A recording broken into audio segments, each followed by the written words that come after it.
So now we're live. Welcome back to the Conference. I hope you all had a nice lunch break. This session is How to Bag an Agent, and it's with the lovely Jane Martin and with her agent, Ben Illis. I will hand over to them. Hi, Ben. I'll hand over to them in just a moment. I wanted to remind you, if you have a question, please do enter them into the Ask a Question, maybe not so much in the chat. That way we can really concentrate the process and make sure that we get your questions answered. And you probably saw as you were entering the session that we are supporting 7 Stories. If you have something to spare, it would be really great. I know that they'd be grateful for it. 7 Stories is Britain's national home for children's books, and they provide an invaluable archive and educational resource for promoting literacy. So without further ado, I'm delighted to introduce, like I said, the lovely Jane Martin, who bagged Ben as her agent this past year, and the dashing Ben Illis, who's joining us, even if he's sleep deprived. Thank you so much, Ben. Thank you. No and worries. he's been finding talented writers for the past 2 decades. Is that correct? Right. A decade as an agent, and then another decade as a book buyer and in publishing. So yeah. Well, there you go. In the industry for a very long time. Yeah, So you're very grown up. let's get started. Yeah. So I'm going to kick off and tell you how I came across Ben Illis, which was back in 2014, and I'd booked in to go to the Winchester Writers' Conference down in, funnily enough, Winchester. And one of the things that they provided was if you signed up for the whole weekend, you could have 5 one-to-one sessions with industry professionals for free. That was something that was a big selling point for the Winchester Writers' Conference. So I thought, okay, I've got this sort of manuscript. It's not really kind of finished yet, but let's give it a go and see what happens. And they give you the list of agents that are there, and they provide a small amount of information about what they're looking for, etc. So I started my research. And the key thing about finding the right agent is doing your research. And I looked up people online and the agencies they worked for. And I thought, I don't really want to have an agent who is part of a huge agency with a sort of anonymous corporate thing going on. And I limited myself to 3. You had to have an author. And I had a picture book, so I had a picture book editor was my 5th person. So I had 3 agents that I chose from this list, having looked at the kind of books that they represented, the other authors that they represented, the kind of agency that they were part of, the way that agency presented itself through its website, whether it was formal and stuffy or friendly and informal and Ben's website instantly made me smile because obviously his agency is called the Ben Illis Agency, and it's presented very much like the CIA, and I liked the sort of play there between agent and Central Intelligence Agency, and I thought, okay, so Ben has a sense of humour, and it was playful. The whole website is playful. Look, it's fascinating to see how many people are from where, by the way, in the chat there. I'm seeing people from Guildford in Surrey, which is where I was born. I've seen people from Norwich, lots of people from down in Somerset. Sorry, I'm very easily distracted. So one of the things that Ben and I have in common is that we're both very easily distracted.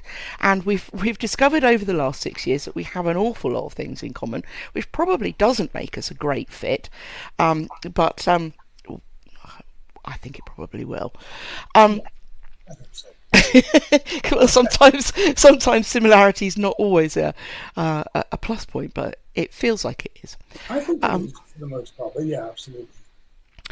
So I went to Winchester with paper agents, 3 paper agents in my head. I'd read at least one book by one of their authors. I'd focused my letter because you had to send a sample of your writing and a covering letter and a synopsis, and I'd focused my letters specifically aimed at those agents, which I think is very important. And I'd mentioned writers that they represented and the works of those writers, and just because everybody likes to be told that they've done something nice or good or well, a job well done, or that you're taking an interest.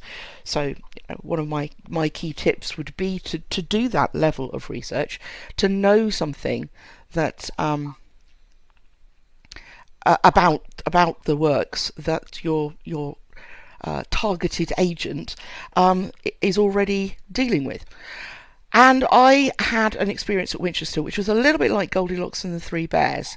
So I saw my first agent, they'd all read the same material.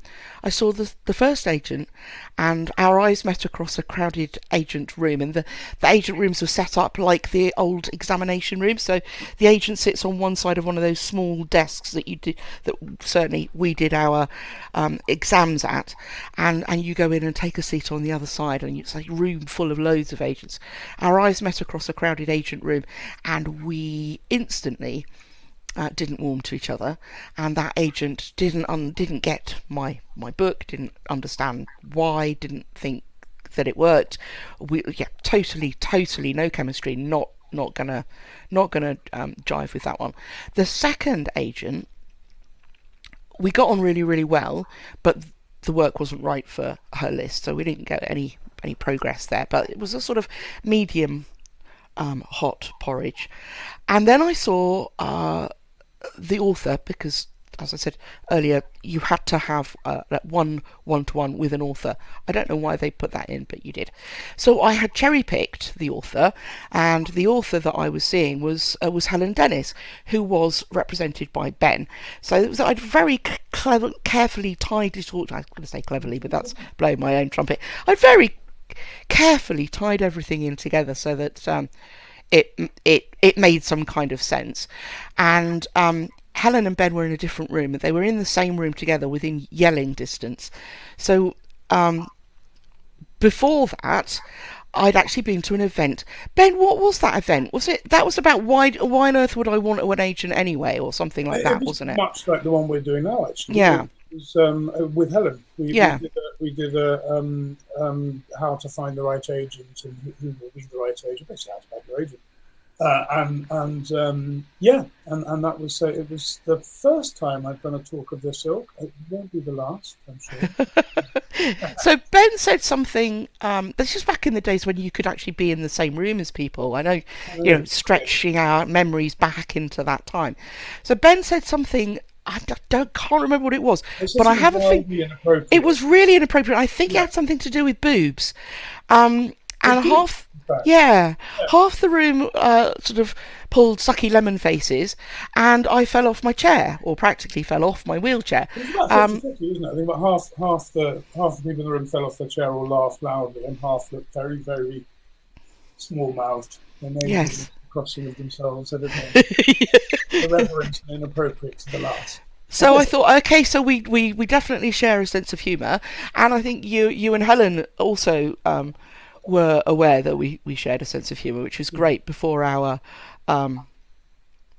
one-to-ones. And so I saw Helen, and she said, I really liked it, and she made loads of notes, and she said, the title's absolutely awful. So they had a conversation across the room about how awful the title was, Helen and Ben, and Helen said, I absolutely love this bit with the meerkats. It's absolutely superb. It's my favourite bit.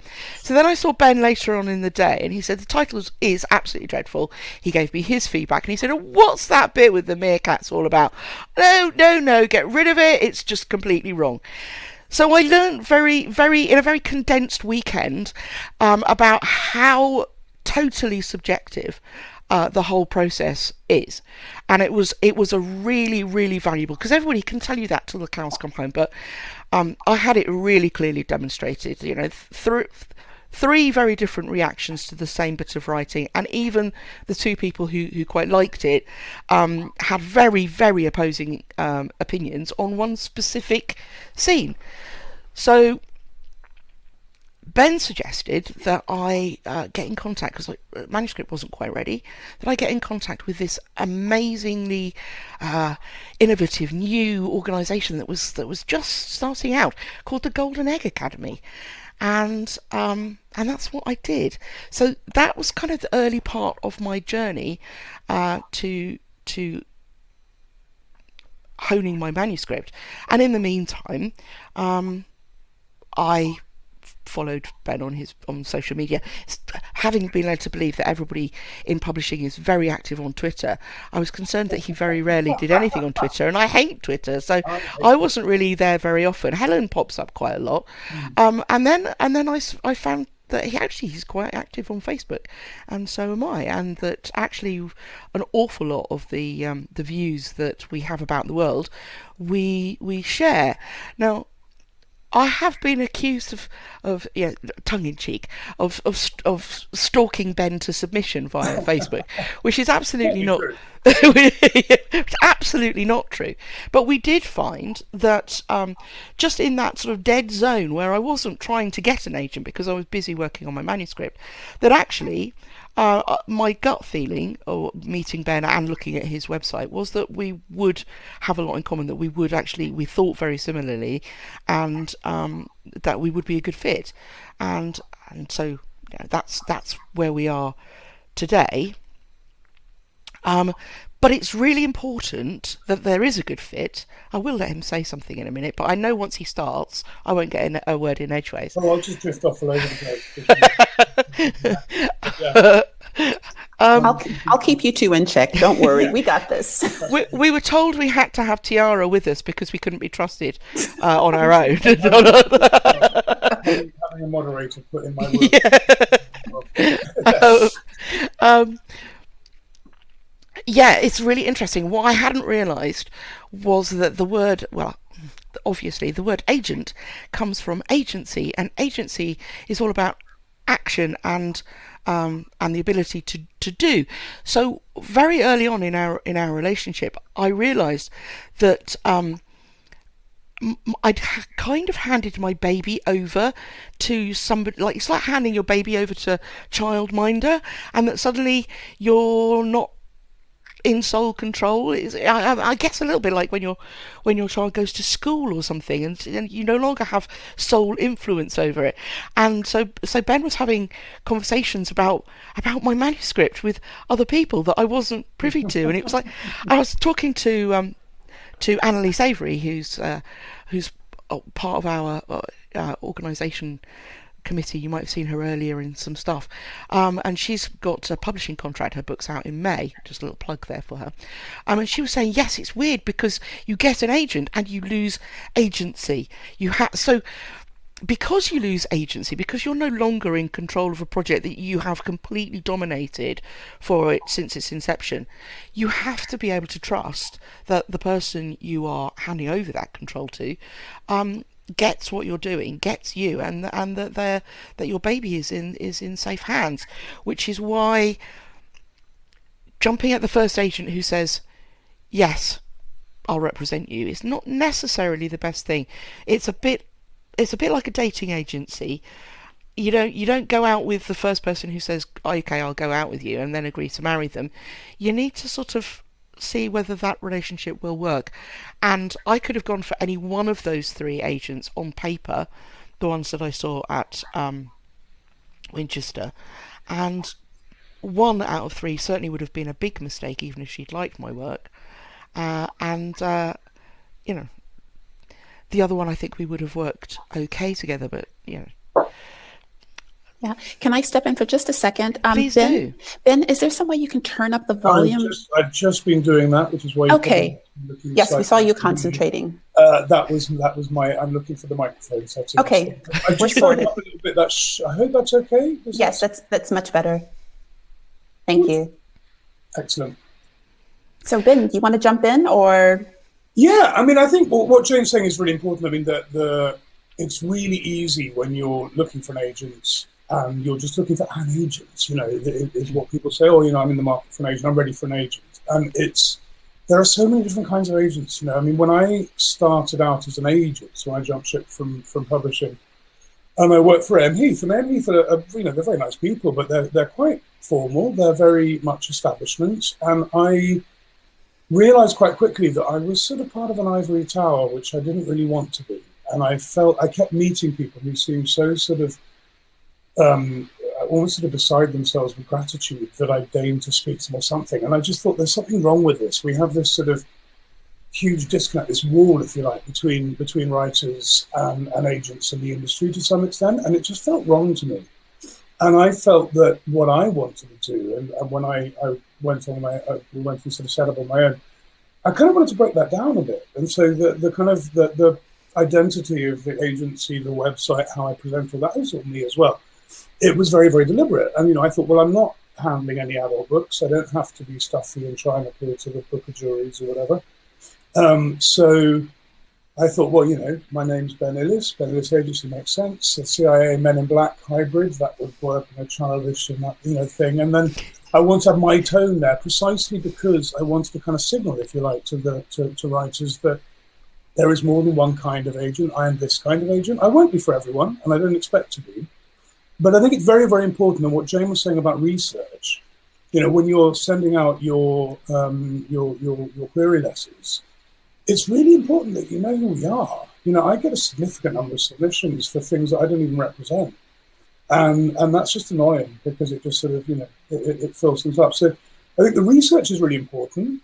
I think bearing in mind that, there are lots and lots of different agencies, the larger, more sort of corporate agencies, and then if you like, you've got the more kind of heritage ones that are not necessarily corporate, but they have a lot of history behind them. They're very different, and it's a very different thing. Now, my agency, I suppose, I think I kind of always envisaged it being a bit like sitting around someone's kitchen table having a chat is how I want it to be.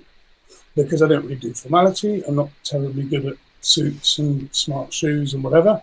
And I don't really see the need for a kind of fancy address, even were I able to afford one. Because I think it makes more sense for it to, at least for me and for my style of agency, to keep it sort of keep it low key and keep it informal. And it won't be for everyone. And I wouldn't try to appeal to everyone. I don't want to. But I do want people to sort of take this point to sort of realize that we are a very, very different bunch of people. We come from all different walks of life. There's plenty of us who've been in publishing always. Lots of us, so quite a few have come from acting, interestingly, me included. It seems to be a jump that we do. I think acting and editing and directing often all kind of tie in together. So I would say the first thing would be really absolutely to do your research and to have a look and sort of think about where you feel you want to be. And then I suppose there's one other thing which I always want to sort of remind people is, again, there's this slightly screwy dynamic when you're looking for an agent initially, because you're so excited if an agent even speaks to you or shows any interest at all. You're tempted to jump for the first agent who shows interest, and as James says, that may not be actually the best idea. You want to sort of take the time to see what else is around there. But the other thing which is really important is that fundamentally we work for you. Now, we have to take you on as a client, of course, but fundamentally, you guys employ us. So it's important to get to know how the agency works in terms of communication. I always say to my clients, if you want to have a chat, let me know. I don't really have time to be emailing everyone to check and see if they're okay. But similarly, if we've agreed to speak, next week or whatever, we agreed to speak on Tuesday, give me a call. Because, I've had very, very polite clients who will sit around all day waiting for me to call. And the chances are I probably think it's Wednesday. Yeah, I'm not a polite client. If I want to speak, I'll call. And if he doesn't want to speak to me, he won't answer. Yeah, exactly. Or just text me or whatever it might be. And, so I think checking in, that sort of thing. But yes, we are closed to submissions, but the golden egg is a slightly separate thing. We're closed to submissions just at the moment because we've got a backlog. So I keep an eye on the chat, which is probably dangerous. No, that's fine. Completely throwing myself off my train of thought. What were we talking about? Being an agent. Being an agent. Yeah, I'm back. I see. Okay. Tiara sort of come in the middle to separate us. No. I'm bringing you back in. So I think that it's important to remember that while initially the kind of dynamic is that you guys are looking for an agent, you're trying to impress an agent, fundamentally you're looking actually to hire someone. And yes, of course, they have to express an interest before you have that option. But it's part of the research is find out how they do operate, find out what things do and don't work for you, and don't be. I remember back when I was representing So prior to, as I said, prior to agenting and publishing, I was an actor. So I had an agent as an actor, and I actually had an agent as a writer early in my career, and even briefly as a photographer. And I was that person who sat wondering why my agent never called or never returned, or, I just didn't get that it's, that actually often the onus is on you is to sort of, start that communication. So I think it's important to get a sense of how they operate. And I think it's also important to ask your own questions to sort of, to sort of establish how you want to interact with that agent, which is all getting ahead of yourself. And if one agent has agreed to represent you, you don't have to jump at that one agent, because the chances are, if one agent has seen something in your work that they think is publishable, then somebody else will too. And so you don't have to think, oh, bird in the hand is worth two in the bush, because actually the wrong bird in the hand is worse than no agent at all, because it can be a bad author-agent relationship can be quite demoralising and actually do more damage. We have to champion. So our fundamental job is to keep our clients happy, which is nigh on impossible, but to do what we can. But then the other part of the job is that I've got to be a really, really effective champion for you guys. Now, if I'm, if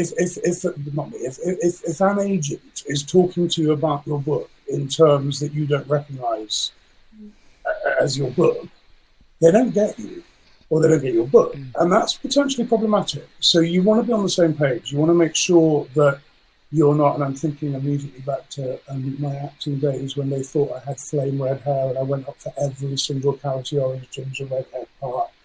And I was like, I'm pale and I have vaguely reddish beard, but I'm really not that redhead. So, they didn't even know my casting. Now, that's obviously a much more obvious thing than writing. You need to know that your agent sort of understands you, I suppose, and you need to know that you work, you have a good synergy, that you can actually bounce ideas off of each other. But also some agents, I'm very editorial. I like to break things down. I like to try stuff. I like to get involved in the manuscripts. Not everybody does that to such a huge extent. It's one of the reasons why I keep my list small, is to give us the time and space to be able to do that. Because to me, that's the real joy of it. Now, I'm fully adept on contracts. I tend to outsource them to the wonderful and thoughtful contracts people, because I frankly, it's not what I enjoy. There are other people who are absolutely spectacularly good, sort of legal brain contract expert type agents. There are many of them. So it's sort of, what do you want? Do you want someone who's actually going to get involved in your manuscript, or would you rather not? Because not everyone wants that. Are you happy to have someone, and if you read any of Lou Hersey's blogs about having an agent, which are hilarious, but I have a tendency to read the latest, which you probably slaved over for years, and which you are convinced every single last moment in it is absolutely amazing. And I'll have this absolutely brilliant idea about completely deconstructing the whole thing and changing it. Like, all right.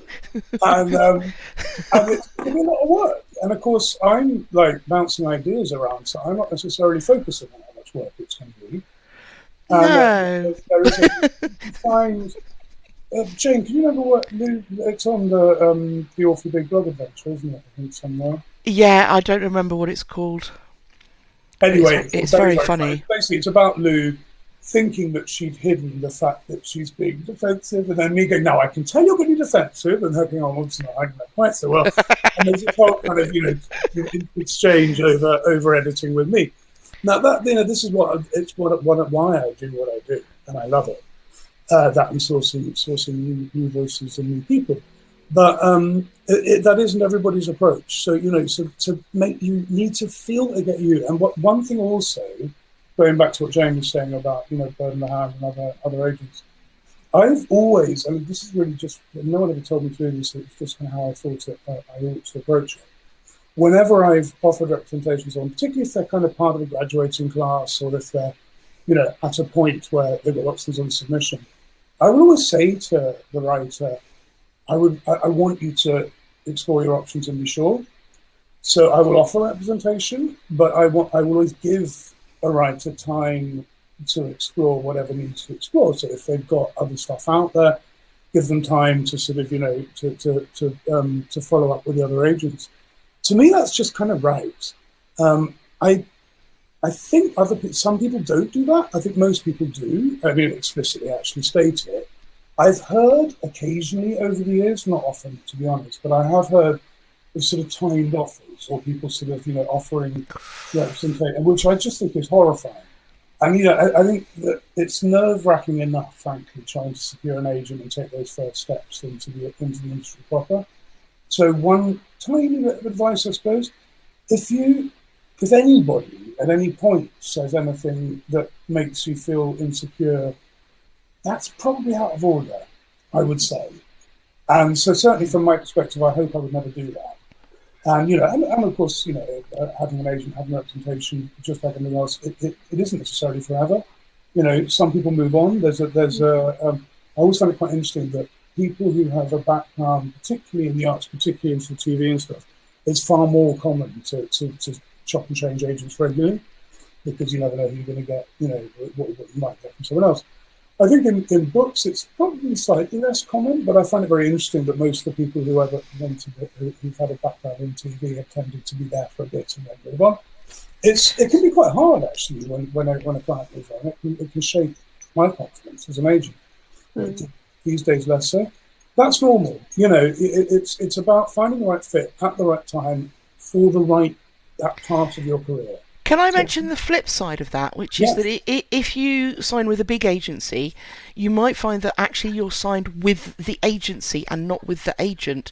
So if that agent then moves on and starts their own agency or moves on to a different agency, you're left with the agency that you signed with, but you're no longer with the agent who loved your work, which means you'll get allocated somebody who may not love your work, may not get your style, but you're contractually obliged to be there until you can get out of your contract or whatever.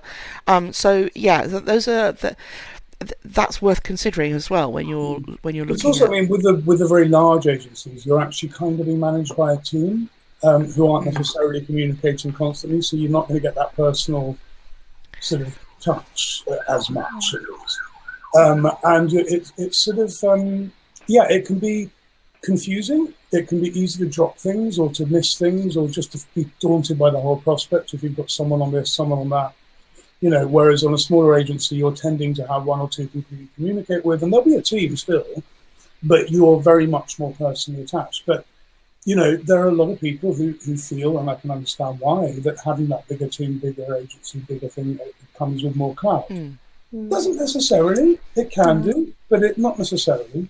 And it's sort of horses for courses, really, but it's a personal thing. And another thing to remember is actually that the children's publishing world is quite small, so a lot of people know each other. So there's no point in trying to play games because the chances are that who you are and what you're doing will get around. It's not an anonymous not an anonymous world at all. It's very, very small. Absolutely, and there's also so when I meet up with a writer who I want to offer representation to, there are sort of, there's no kind of hard and fast rules to it, but what I will tend to do is I will tend to draw up the notes that I wanted to give them on their manuscript, the ideas, the thoughts I've got. But I tend not, frankly, to share them until they've come aboard because it doesn't feel right somehow to do that. Now, I've more than once encountered writers who kind of strong-arm those notes out of me in some way, shape or form, in a way, because I'm not terribly good at being, so absolute, I suppose. There have been writers, shall we say, who have developed quite a reputation by basically going around by sort of kind of taking free advice. So it's not wildly out of order, but that's the kind of writer we probably aren't going to want to work with.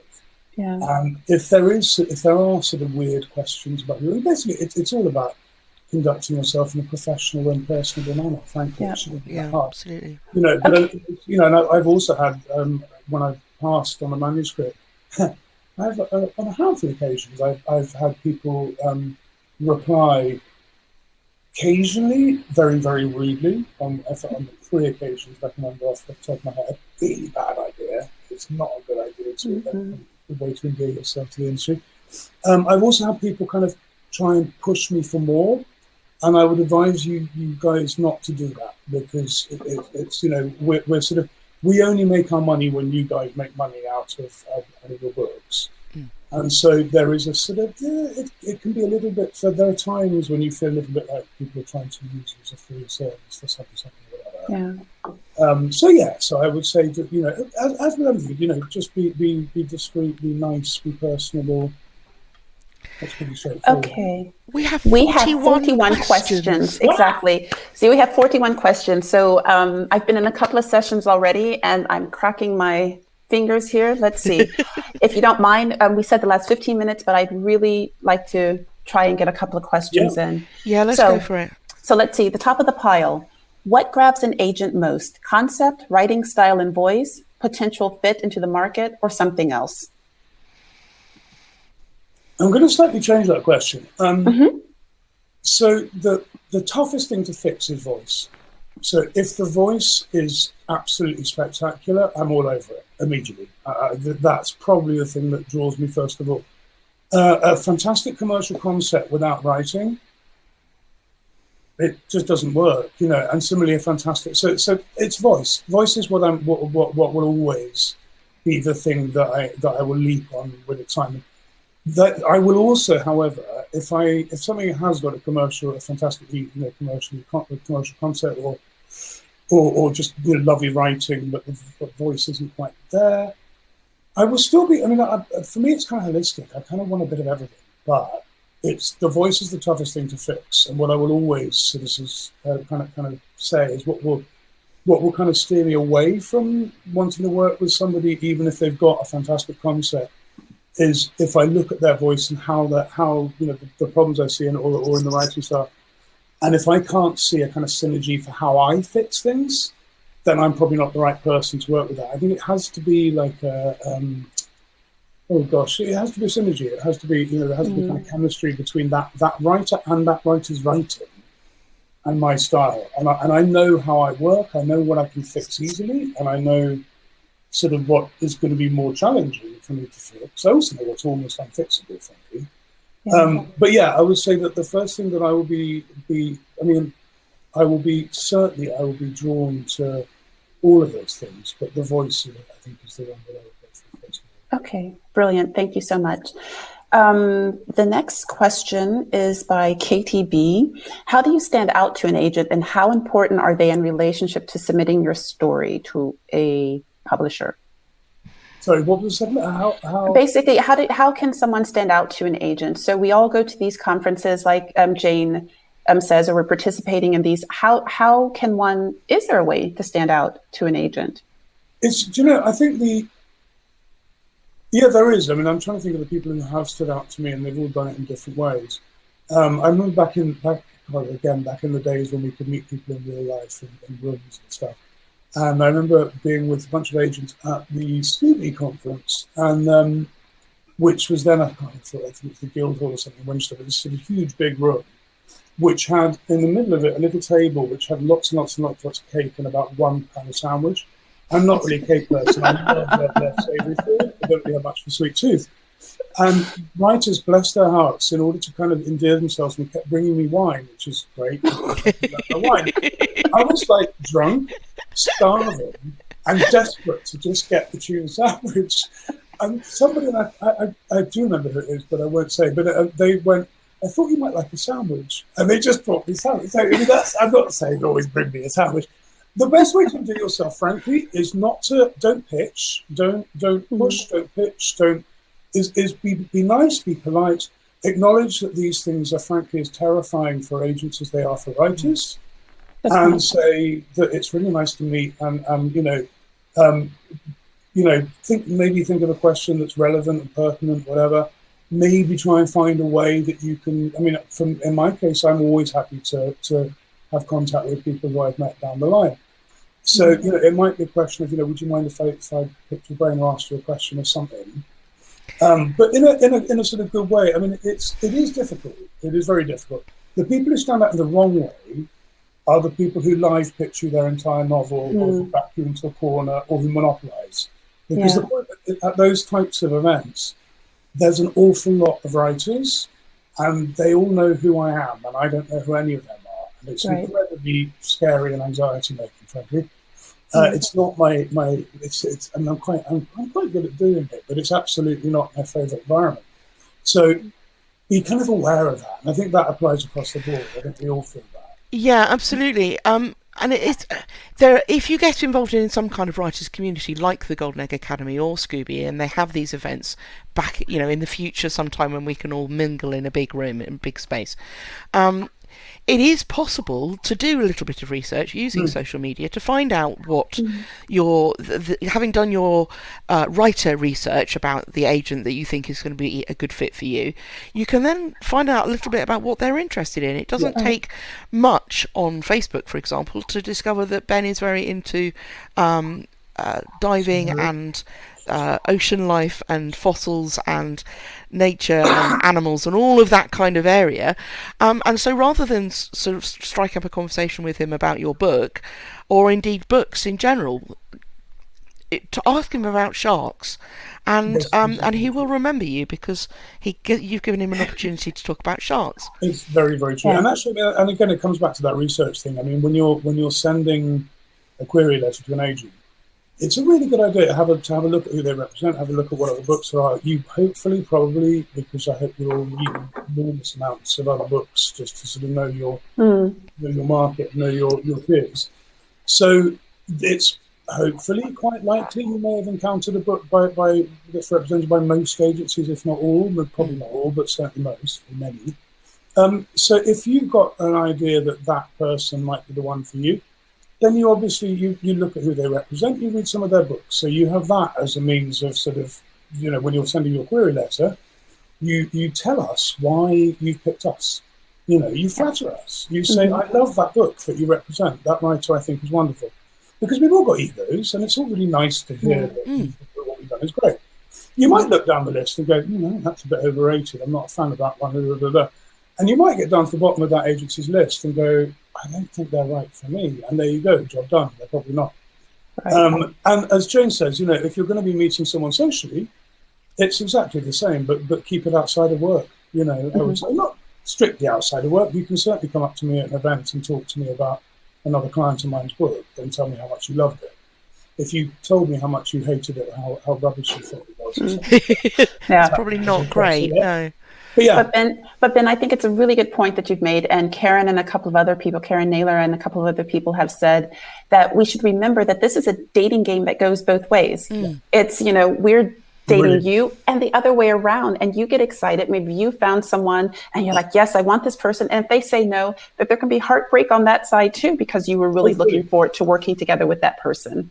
Yeah. So that's a very good point. Absolutely. And I mean, there was there was a writer last year who Rachel Hamilton, my new colleague, and I, we both did a really, really good pitch, and we never thought we were a show-in, but we knew we were kind of front running, and we didn't get her. She didn't come with us, and I was devastated. It's really, really hard. And it absolutely is, but it is exactly that. It's dating in both directions. Yeah. Yeah.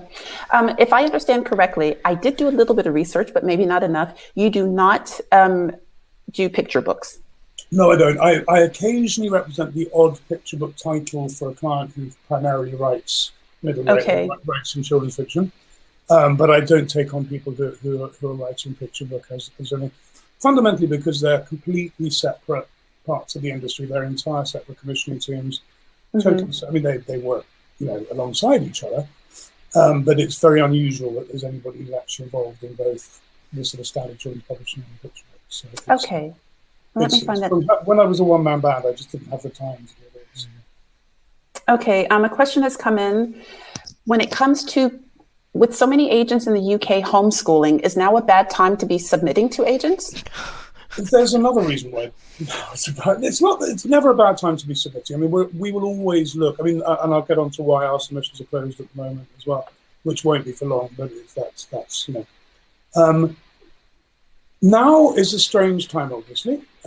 We are, as an agenting community, we're kind of dealing with the fact that the publishing industry is operating at a sort of reduced efficiency, if you like. There's sort of, 15, maybe 20% even possibly of efficiency is not there because people are working from home, homeschooling, juggling, blah, blah, blah. and because of all the issues that both the pandemic and the lockdown, but also Brexit are throwing at the industry. What this basically means is that we've got a bit of a logjam with actual clients' work going out into the industry. And we have a lot of editors in the industry who are struggling to basically reach decisions because, all of our focus is not great, frankly, let's face it. I saw someone on the chat who I met at, where do we meet? We met last year, and you said that you still haven't submitted to me, and I just want to say that's absolutely fine, because 2020 has been horrible. It's been really, really hard. Now, what that's meant is that for most of last year, very, very few agents were really submitting stuff to the industry. So we were basically polishing, we were editing, we were working with our clients, so we got the books that we represent looking really shiny and wonderful. And then, of course, there was a flood to the industry. But at a point where editors, who, of course, never forget that editors in-house at publishers are also project managers for everything. So they're not just editing and looking at submissions, they're also, dealing with the printer, dealing with the haulage or whatever it might be, or, all kinds of other aspects of dealing with getting that book to market. Now, because everything is all over the place still, it's starting to sort of settle into place, but not completely. We're in a position where the industry is not rushing through and making decisions as quickly as it might. And as a result, I've got a kind of bunch of clients who I should have sold by now, I should have got deals for by now, who I haven't yet. And as a result of that, I kind of feel that I'm not sure that we want to be taking on lots and lots of new, unsubmitted, if you like, clients behind them, because I feel we're just going to get a logjam behind a logjam behind a logjam. So we've decided that we're probably going to quietly keep our submissions closed, that's to unsolicited submissions, probably till about, it's hard to say. I mean, I would think probably till some point around about March, maybe possibly April, we'll see. But you guys are eggs, and that's a slightly different thing. So if you're... Well, you're not, are you? Because this is an open... Yeah, no, exactly. It's open. It's not everyone. But that's a good point at which to point out that that if you do join up and become a member of the Golden Egg Academy and go through Golden Egg Academy courses, etc., to help you hone your editing skills, you get special privileges, which is access to agents who have seemingly closed submissions, close to submission. Yeah, and I mean, this is the other thing, is closing submission. So I, prior to taking Rachel on and having Fabienne help me out as well, actually, when I was very much a one-man band, I had to close my submissions for, I hoped, a short period. It ended up being for bloody ever, because I just couldn't keep up with it. And the reason was that I was still getting a ton of submissions. They just weren't the ones that come from my website. So you guys will see close the submissions. What that actually means is we're cutting off, we're switching off the main tab. But we've actually got quite a lot of submissions that come into us anyway. So if you're in a position where you need to submit and your chosen agency or generally isn't there, my advice at the moment with the pandemic would probably be to be patient. It's not a bad time to submit. If somebody's open for submission, it's not a bad time at all. But it's a bad time in the industry for anybody, frankly, to progress, unless they've already got a foot in the door and a contract. There's so much uncertainty, isn't there, in general? Yeah, it's really slow at the moment. It's always slow. Publishing is it's unbelievably slow. And right now, it's winning prizes for being even slower, which is amazing. Okay. I was trying to find the person who had made that comment. I saw it too. So whoever it was that made the comment, rest assured, Ben has seen it as well. And just, the patience. No problem at all. So I can't find who had written it in the comments, but let me get to another question because we are... Can I reassure everybody who's put a question in there that if we don't get to answer them live now, we will, or at least I will, go through and answer them, because there's a feature in there where you can type in an answer. And you will have access, as soon as this is over, literally within about 5 minutes, you have access to the recording, which gives you the access to the Ask a Question feature.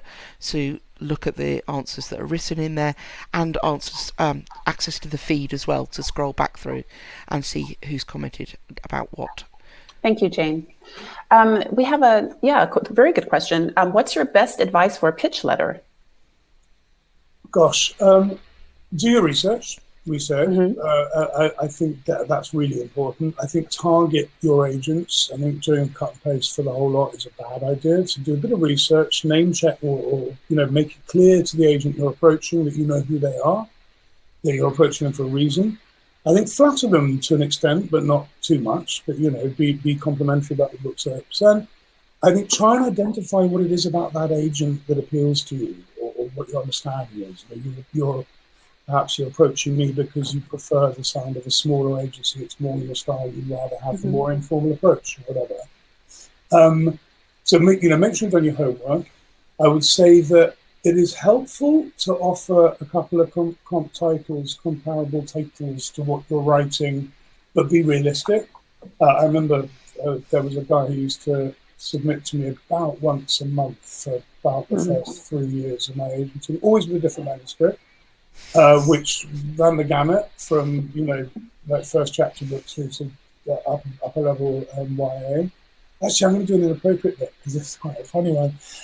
One of his novels, which was for middle grade, opened with a very sexy female vampire wearing a dress that was just slashed to the navel, trading blood over her stiffening nipple, which was interesting. Not quite middle grade in my maybe not. My issue with him actually was not that. I mean, it wasn't the fact that he didn't seem to know the market. That's a whole separate thing. Every single pitch letter he sent me would end with, "This would appeal to fans of J.K. Rowling and Jackie Wilson," or something. It was like he spent maybe 30 seconds in his local library on his way home from work and just turned to the first ones I saw, or whatever. So do some comparable titles, but be realistic. Don't pick anything too obscure because we won't have even done heard of it. Be honest about what you're trying to achieve in this manuscript. So give us a decent sense of it.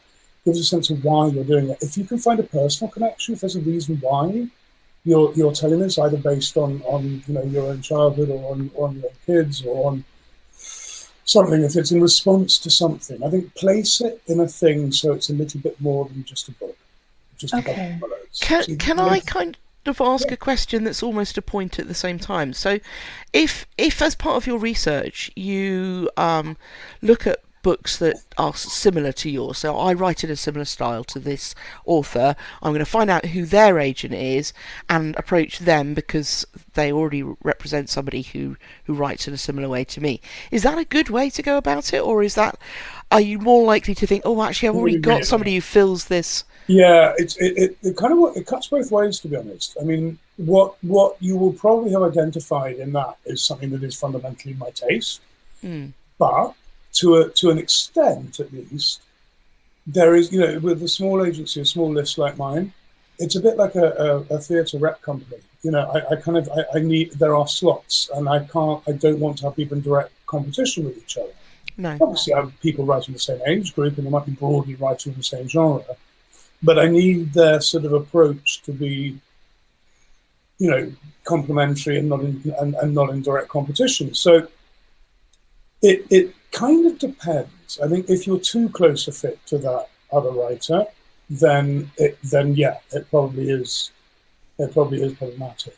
I think when you're looking for which agency to submit to, rather than books which are like yours, I think what you want to be, or writers who write like you do, I think what you really want is, it's like, I suppose, you would hope that people who enjoyed that book would also enjoy yours. And that kind of thing just slightly separates it away from being in the same space, hopefully. Yeah. But yeah, because, I've had situations where I've had people writing really, really, really, really, really similar subgenre to other people I do.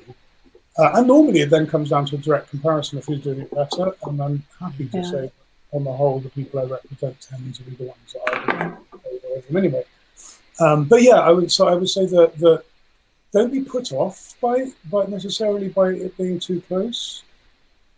But be aware that complementary or something that appeals to the same taste is probably a better fit. Okay, great. I'm hoping we can get to 2 more questions. The next question is, When it comes to querying and you get a few rejections, how do you know when to edit versus just shelving the idea? Well, so the easiest way is if things tally. Now, quite often the feedback you get is pretty generic. I know we tend not, basically, if we've requested a full, we will give some level of feedback. If we haven't requested a full, it's a standard form, and I apologize for that. It seems very cold, but it's just, there's no other way.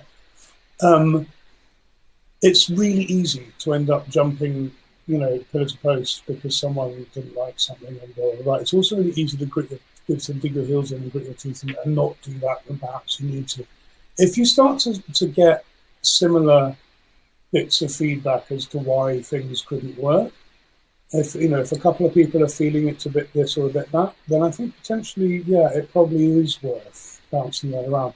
I mean, I think that I would advise any and all of you to get involved in a sort of writer's group and to have other writers around you who you can trust and you can raise this kind of thing with. Because if you're starting to get a niggling suspicion that your book is too something, you can bet that your group is a good one, and if they know you and you know them, that's probably the best space, I would say, to kind of bring that question up.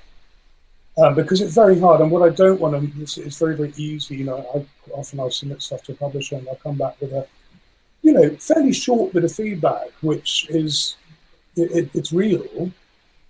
I don't think it's necessary, it's rare that you actually want to jump on that, and actually fix it. But then occasionally you have a couple of publishers come back saying, well, I thought it was a bit like, and you're like, oh, okay, so actually that is interesting because you both said similar things, so maybe this is something. Yeah, because it's all organic. And I mean, this is going back to my style as an ex-actor who's used to the rehearsal room where you try everything, and if it's shit, you throw it out. But you try it, because you know how far you can take your manuscript, so you know where the boundaries of credibility lie, where I remember being told when I first started acting that an actor's job is to take the writer's words and you're going on a journey from the character's start point to their end point. And the actor's job is to make it as interesting a journey as possible. So you're doing this. As a writer, it's the same, except you're setting that start and that end point. So, I will quite often, that's how I work editorially, is we'll chuck ideas out there. What that means is that it's really easy to jump to a little piece of feedback. And if it doesn't chime with you, it's probably not right, I think. Can I chip in? Can I chip in with that? For having had a fair amount of editorial input, you one of the things that you need to learn as a writer is to accept other people's opinions, and then to go away and evaluate them and think about it. It's very easy to have a knee-jerk reaction to, oh, that's my book, I don't know.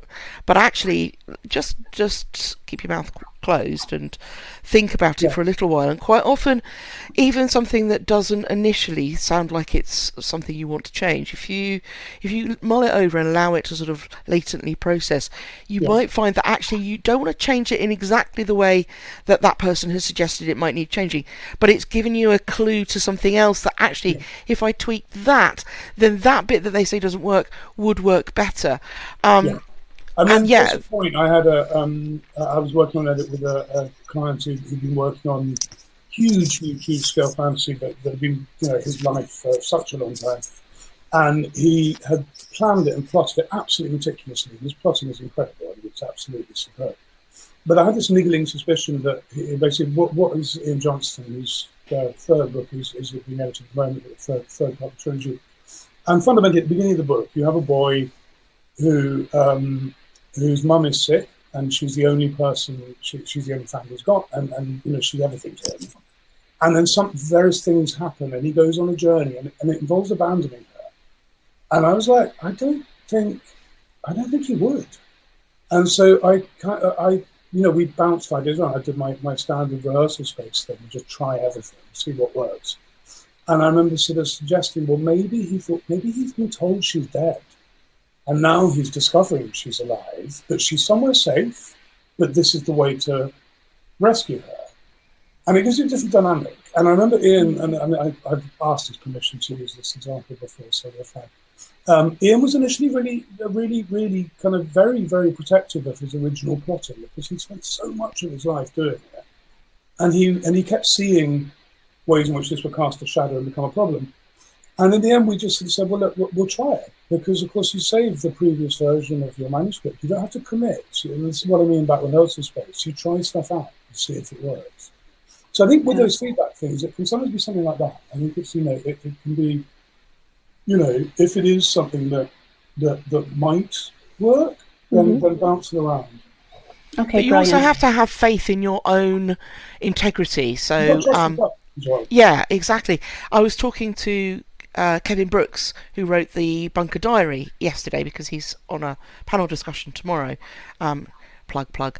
And we were talking about the ending of the Bunker Diary, which no spoilers, but if you've read the Bunker Diary, you know what I'm talking about, and if you haven't, you need to read it because it's a superb book. But he was already a published author. It wasn't his first book, but 10 publishers said, "Oh, we'll publish it if you change the ending," and he said no.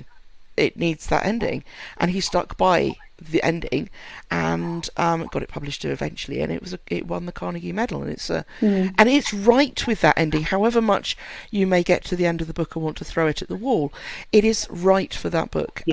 But he had he had to have the faith in his own idea and his own work to not bow. There's always a reason, and I mean, there's actually nothing more. Satisfying is probably the wrong word, but provoking a reaction like wanting to chuck the book against the wall or out the window or something. That's a really powerful reaction, and that's a really good thing. Yeah. That happens. That's happened to me occasionally on books I'm working on, but it's far more common than it happens with some books from adult fiction that I'm reading for pleasure. And I think a writer who can do that, and it's I used to. One of my sound bites from doing events was always kill your granny and then come back to me and we'll talk. I think it's important to be cruel to your characters. You have to do those things that are going to break the heart of the person reading, or that are going to, responsibly, obviously, in kids' books. But you have to be cruel, and sometimes that's a note. Is actually it's just it's a bit straightforward. So I'm going to squeeze this in. We only have 3 minutes left, and in 1 minute, I would like for you to tell me, as an agent, how polished do you want to see a manuscript when it's sent in? It doesn't have to be too polished. It really doesn't have to be too polished at all. What I want to see is possibility. I want to see a voice. So work on your voices. Work on your voices. Work on your physicalities. Work on your non-verbal communication, because voice is much more than just voice. I'm an actor, so it's easier for me. If it helps, which I think it helps most people, dress up as your characters, become your characters, know your characters. One little thing, very quickly. Annabelle Pitcher, who wrote My Sister Lives on the Mantelpiece, did this incredible blog post about idiolect and about voice and about how to capture a voice. And if you Google. Oh God, I will put it in the quest. So okay, thank you. Wait to get this to you later. But anyway, this blog post is superb. But choose an idiolect for each character. If you've got a voice, that's all the polish I need. Okay, thank you. Woo. Can I just add that is Ben's opinion? That's not necessarily every agent because not every agent is as hands-on as Ben, and that's one of his huge strengths. But a lot of agents really don't want to have to put that much effort in. So that's true. Again, do exactly. your research. And also, I should say, if you that doesn't mean you should stop polishing or shy away from polishing your book. You don't need to leave space for me to stamp my mark on it. That's just a part of the process that I enjoy. So, it needs to be ready, for sure, but it doesn't necessarily need to be completely shiny and polished. And as I say, I quite enjoy dealing with the ugly, shabby bits that are a bit dull and need a bit of something, Something to look forward to. Thank you so much. This has been great. I could go on for another hour. I know the audience could too. This has been a lot of fun. This is really nice. Thank you so much, Jane and Ben, for being here with us. And I have to agree with some of the participants. It's been a very informative, even for myself as a writer, learned so much from you two, and really enjoyed the talk. Thank you, audience. Thank you, everyone. And remember, 7 Stories, if you can, they'd really hugely appreciate if you have just even a little bit to donate to keep this cause going. And thanks again to our social team. Yay, go golden eggs. And don't forget that you can come back to this using exactly the same link to look at any information we've put in the questions and in the chat down the side. So you've got that link now for forever. Yes. Yeah. Okay. Thanks, everyone. Thank you. It's been great. Thank you, everybody. It's been really great. I've enjoyed it very much. Thank you. Cheers. Thank you, James, Bye. for organising everything. Cheers.